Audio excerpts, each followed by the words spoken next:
Barring injuries, it looks like the American Nightmare Cody Rhodes is going to be the WWE Champion for a while now. And for some fickle fans booing after WrestleMania because he took down their big dog, they seem to have a problem with it. And we're going to get into all of it. Don't worry. We'll really start to take out the fantasy booking pen, erasing things and writing other things in. We'll get into it. How should this whole thing go with Cody Rhodes? It's Sportskeeda Wrestling. Let us know what you think in the comments below. Cody Rhodes had the biggest title win of his career, defeating the guy in Roman Reigns who had ruled over WWE as a disingenuous villain with the WWE Championship for years, up until this year's WrestleMania. His cheating days as tribal chief were vanquished in Philly, but now what? Yeah, some of you wrestling fans are simply hard to please. The phenomenal AJ Styles, Logan Paul, Solo Sikoa, Kevin Owens are all great opponents on paper that Cody has faced and will face coming up in this title reign.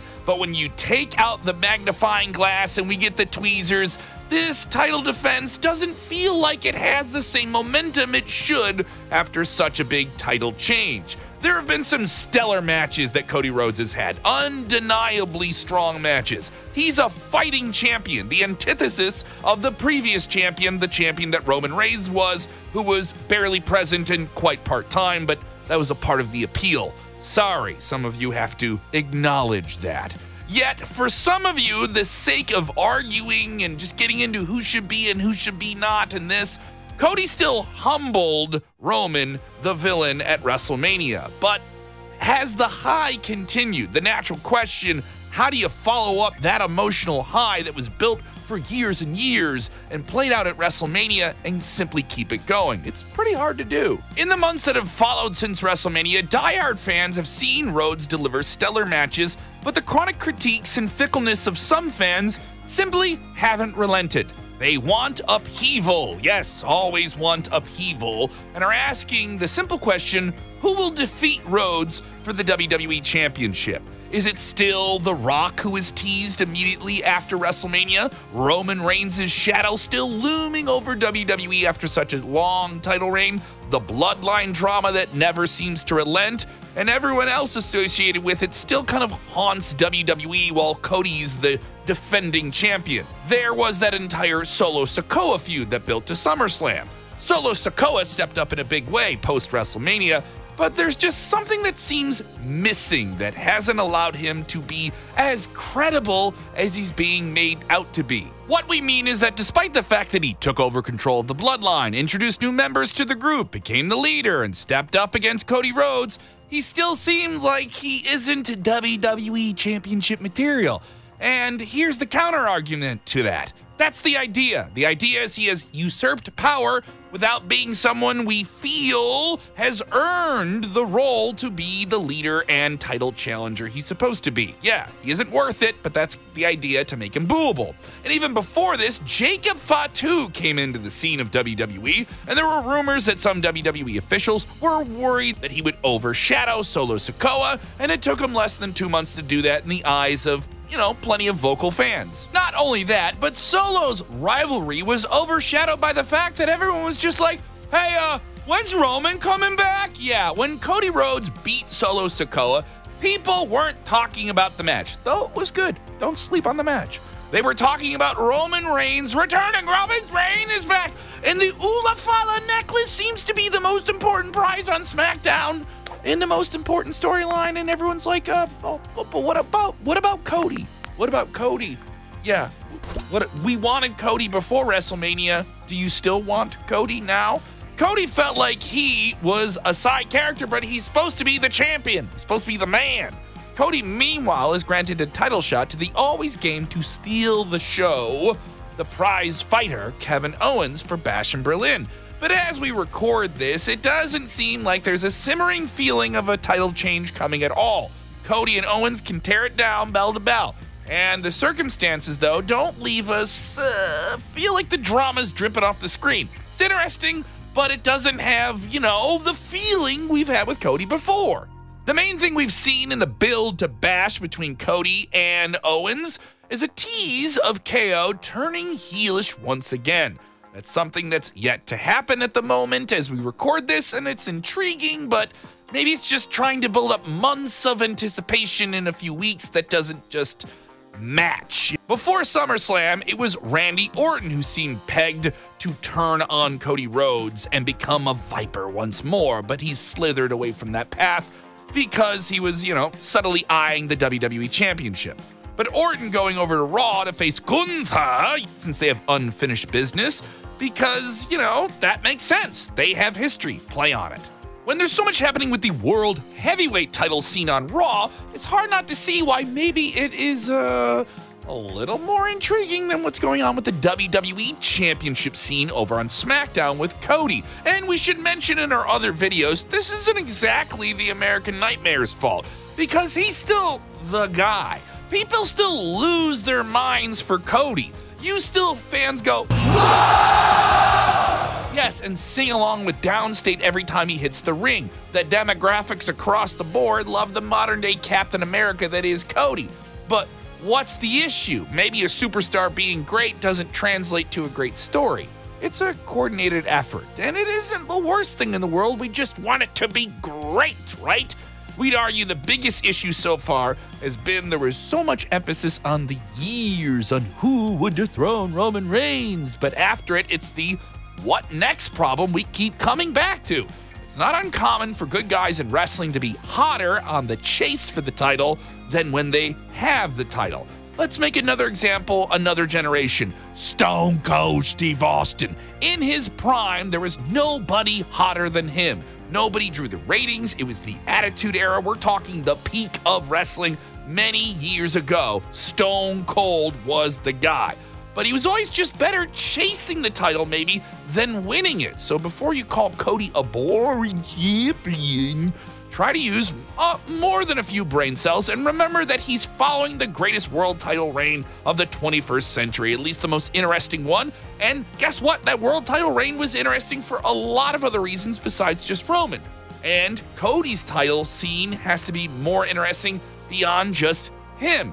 Yeah, Cody's had a lot of fun, good matches, but it's just hard to follow what we had before. It's an interesting challenge for Triple H and his creative team and everyone involved, and it doesn't seem impossible.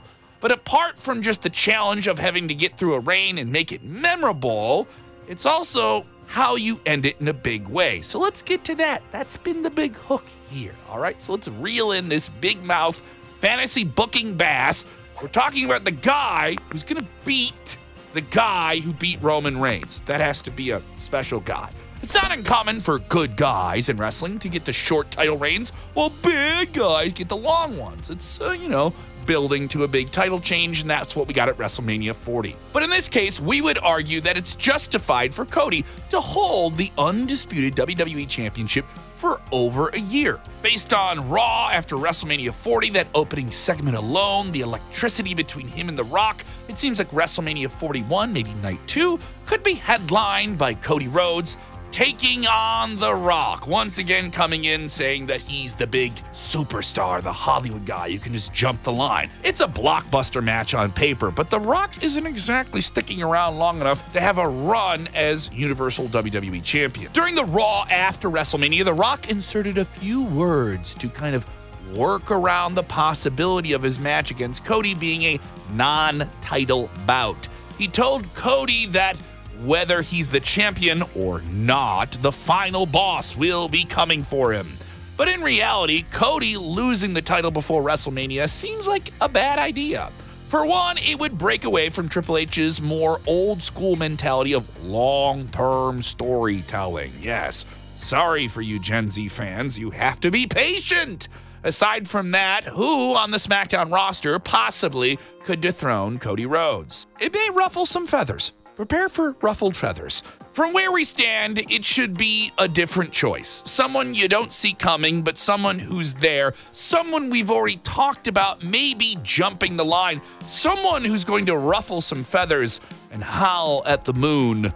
The Samoan werewolf, Jacob Fatu. Yes, we think he's a possible guy to dethrone Cody Rhodes for the undisputed WWE Championship. And no, we're not suggesting that Cody should be WWE Champion until like WrestleMania 42 in 2026. Instead, we're suggesting that his title reign should progress maybe past WrestleMania into SummerSlam. On the other hand, it's mildly annoying when you know the biggest title changes are only reserved for the biggest shows, but hey, this is WWE. They can shift things up, be organic, respond to the audience. We're just fantasy booking here, all right? You don't have to poke holes and everything like it's Swiss cheese. But then again, the undisputed WWE title has yet to change hands at a SummerSlam under Triple H's rules. Not only that, but it gives a lot of time for Jacob Fatu to continue to claw through with a meteoric rise in WWE and get that undeniable legitimacy before he gets to that title opportunity. And how do we get him there? Well, you'll be surprised with what we say next. We've done a whole video on Triple H's master plan for Roman Reigns and the Bloodline, so you should definitely check that out before we get to this. Following that same line of thought, it would see a timeline where Roman Reigns and Solo Sikoa have their rivalry and it ends before WrestleMania. Enter Jacob Fatu, Solo's enforcer. He emerges as the true force of this new bloodline and Roman's biggest threat. It would lead to a match at WrestleMania 41 in the deserts of Nevada at Las Vegas, where Jacob Fatu decisively, shockingly puts Roman Reigns away. No gimmicks, no interference, no screw jobs, jaws dropped on the floor like when we saw The Undertaker's streak end. Just a good old-fashioned Samoan ass whooping that rocks the WWE landscape. To get Jacob Fatu in a position to take the title off Cody, he has to beat the guy Cody beat for the title. Yeah. For just about 99% of the WWE roster, rising to that position is near impossible. And for the ones who eventually rise to that level, it takes years to organically build up to main event status. This would slingshot Jacob Fatu ahead of those standard expectations. He is an outlier. It does not apply to him. He paid his dues before he got to WWE, and when he got there, jumped ahead of NXT to the main roster. This guy debuted in Chicago. I saw it. It was instantaneous. He was a star. And, oh, on top of it, he has the pedigree of the Anawahi family. He's supposed to be an outlier within this family that is already wrestling royalty. All the WWE needs to do is continue to establish him as a dominant force, a merciless. He shouldn't be pinned or submitted at any point. By the time we get to WrestleMania 41, he will already be a credible challenger. The only issue again is after WrestleMania season is over, the biggest matches have finished. How exactly does WWE go about setting up Rhodes versus Fatu? The problem here is by beating Roman Reigns emphatically, as we described, Fatu would automatically become a frontrunner for a WWE title match. Okay, so what's the problem? The easier route would be a more straightforward one that's already been established, having Jacob Fatu become King of the Ring and earn a title shot at SummerSlam. The side effect of this is what we saw this year with Gunther and Nia Jax. Already they became King and Queen of the Ring respectively. They were just put on the sidelines for a while until SummerSlam got there. Part of the game, part of the circumstances. So many weeks of television, can't have everyone on all the time. Do you want to do it with Jacob Fatu and slow down his momentum? It's probably something worth avoiding, and to do that, Jacob Fatu needs to have an interesting storyline post-WrestleMania that keeps him away from Cody Rhodes, but still keeps him dangerous. Maybe WWE might just throw a few more Samoans in to start a next chapter of the bloodline. Yeah, we have to keep that going somehow, but it's hard to see a scenario where repeating the same storyline is going to sit with these same fickle fans that are asking, what's next? What's next? Yeah, WWE is still very well aware of this. So hopefully the mistakes are not being made now and will be a point to note for WWE in the post-WrestleMania 41 season that we're already envisioning more than, a year or so away? But to do that, there needs to be more effort put into the storylines that Cody Rhodes is currently involved in now. Come on, we want Cody, give Cody something. At SummerSlam 2025, Jacob Fatu could defeat a very game Cody Rhodes, a very valiant Cody Rhodes, and begin a new era of the Anawahi wrestling dynasty.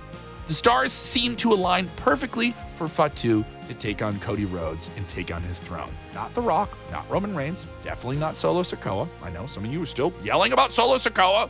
More resources into Raw when it moves over to Netflix. That deal kicks in. More eyeballs get on that show. Wouldn't be surprised to see Cody Rhodes, or whoever the WWE Champion is, be drafted over there from SmackDown. That's just another hypothetical. There's a lot of cards and pieces moving around here with the new TV deals about to set in. Perhaps after Jacob Fatu defeats Roman Reigns at WrestleMania, we're still thinking that's a possibility, it would make sense for him to be completely separated, keep it separated, as the offspring would say, from the bloodline as a single star, which that would be a big deal as well.